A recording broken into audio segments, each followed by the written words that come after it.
سورہ المائدہ آیت نمبر 68 اور 69۔ ترجمہ: اے اہل کتاب، تم کچھ وقت نہیں رکھتے جب تک کہ تم تورات اور انجیل اور اس کو جو تم پر تمہارے پروردگار کی طرف سے نازل ہوا ہے قائم اور برپا نہ کرو۔ لیکن جو کچھ تجھ پر تیرے پروردگار کی طرف سے نازل ہوا ہے نہ صرف ان کی بیداری کا ذریعہ نہیں ہے بلکہ ان میں سے بہت سوں کے طغیان اور کفر کو زیادہ کرتا ہے۔ اس بنا پر اس کافر قوم اور ان کی مخالفت سے غمگین نہ ہو۔ وہ لوگ جو ایمان لائے ہیں اور یہودی، صابئین اور عیسائی جو بھی خدائے یگانہ اور روز قیامت پر ایمان لے آئے گا اور عمل صالح بجا لائے گا تو نہ ایسے لوگوں پر کوئی خوف طاری ہوگا اور نہ ہی وہ محزون و مغموم ہوں گے۔ شان نزول: تفسیر مجمع البیان اور تصویر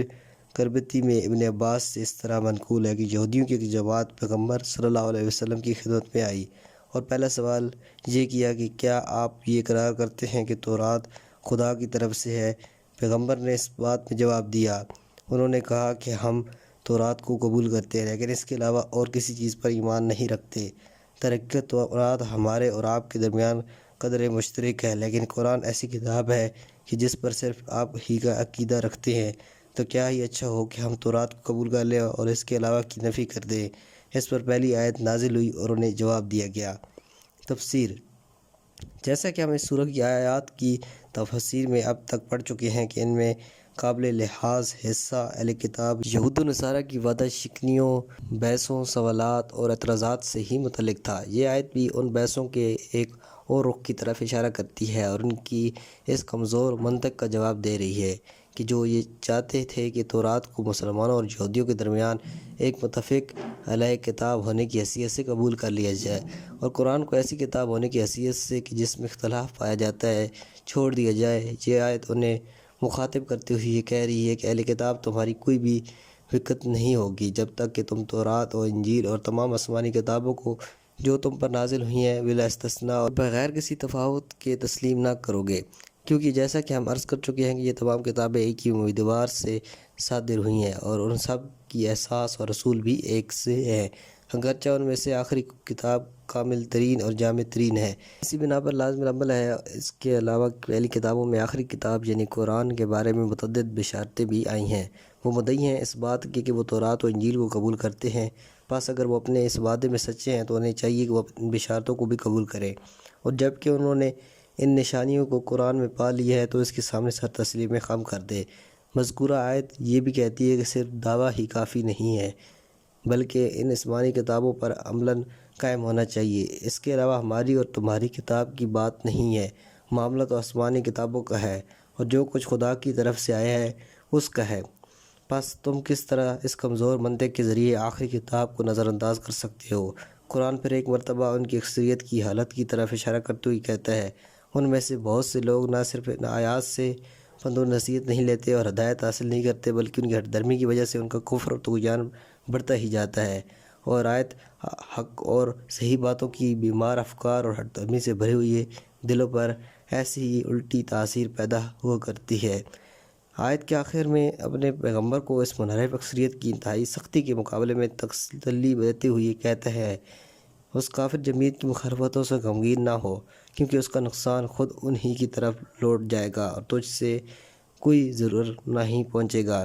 یہ بات بھی صاف ظاہر ہے کہ اس آیت کے مفاہیم قوم یہود کے ساتھ ہی مخصوص نہیں بلکہ مسلمان بھی اگر صرف اسلام کے دعوے پر ہی قناعت کریں اور تعلیمات انبیاء کے اصول اور خاص طور پر آسمانی کتاب قرآن کو عملاً برپا نہ کریں تو ان کی کسی قسم کی کوئی حیثیت اور قدر و قیمت برگاہ خدا میں ہوگی نہ افرادی اور اجتماعی زندگی میں، اور وہ ہمیشہ ذبح حال، زیر دست اور شکست خوردہ رہیں گے۔ بعد والی آیت میں پھر نئے سرے سے اس حقیقت کو محل تاکید قرار دیتے ہوئے کہتے ہیں کہ تمام اقوام اور ملل اور تمام مذاہب کے پیروکار بلا استثناء خواہ وہ مسلمان ہوں یا یہودی، صابئین ہوں یا نصارہ، صرف اسی صورت میں اہل نجات ہوں گے اور اپنے آئندہ سے خوف زدہ اور گزشتہ سے محزون اور غمگین نہ ہوں گے جب کہ وہ خدا اور روز قیامت پر ایمان رکھتے ہوں گے اور نیک اعمال انجام دیں گے۔ یہ آیت حقیقت میں ان لوگوں کے لیے دندانہ شکن جواب ہے جو نجات کو کسی خاص ملت اور قوم میں منحصر سمجھتے ہیں اور چاہتے کہ انبیاء کے احکام میں تمیز بعض کو ماننا اور بعض کو نہ ماننا کی قائل ہو جائیں اور مذہبی دعوتوں کو قومی تعصبات سے ملا دے۔ آیت کہتی ہے کہ راہ نجات ایسی باتوں کو برقرار رکھنے میں منحصر ہے، جیسا کہ سورہ بقرہ کی آیت 62 کے ذیل میں کہ جس کی مضمون مذکورہ بالا آیت کے ساتھ تقریباً یکساں ہیں۔ ہم واضح کر چکے ہیں کہ بعض لوگ ایک سفاست امیز بیان کے ذریعے چاہتے ہیں کہ مذکورہ بالا آیت کو صلہ کل کے مسلک پر دلیل قرار دیں اور تمام مذاہب کے پیروکاروں کا اہل نجات فرض کر لیں اور اسے نظر انداز کر دیں کہ در حقیقت آسمانی کتابوں کے یکے بعد دیگرے نازل ہونا چاہنے انسانی کے بتدریج درجہ کمال تک پہنچنے کے لیے ضروری ہے۔ لیکن جیسا کہ ہم کہہ چکے ہیں کہ آیت عمل صالح کی تعبیر کے ذریعے اس حقیقت کو مشخص و ممتاز کرتی ہے۔ مذاہب کے اختلاف کی صورت میں آخری قانون پر عمل کریں، کیونکہ منسوخ شدہ قوانین پر عمل کرنا عمل صالح نہیں ہے، بلکہ عمل صالح تو موجودہ قوانین اور آخری قانون پر عمل کرنا ہے۔ اس کے علاوہ اس آیت کی تفسیر میں یہ احتمال بھی قابل قبول ہے جملہ صرف یہودی و نصارہ اور صائبین کی طرف لوٹتا ہو، کیونکہ الذین آمنوا جو آیت کی ابتدا میں ذکر ہوا ہے وہ اس قید کا محتاج نہیں ہے۔ تو اس طرح سے اس آیت کا معنی یوں ہوگا کہ صاحبان ایمان اور مسلمان افراد اور اسی طرح یہود و نصارہ اور صائبین بشرطے کہ وہ بھی ایمان لے آئیں اور اسلام قبول کر لیں اور عمل صالح بجا لائیں تو سب کے سب اہل نجات اور رستگار ہوں گے، اور کسی بھی قسم کے لوگوں کے سابقہ مذہبی اقدارات کا اس صورت میں ان پر کوئی اثر نہ ہوگا اگر وہ ایمان لے آئیں اور راستے سب کے سامنے کھلا ہوا ہے۔ غور کیجیے گا۔ والسلام علیکم ورحمۃ اللہ۔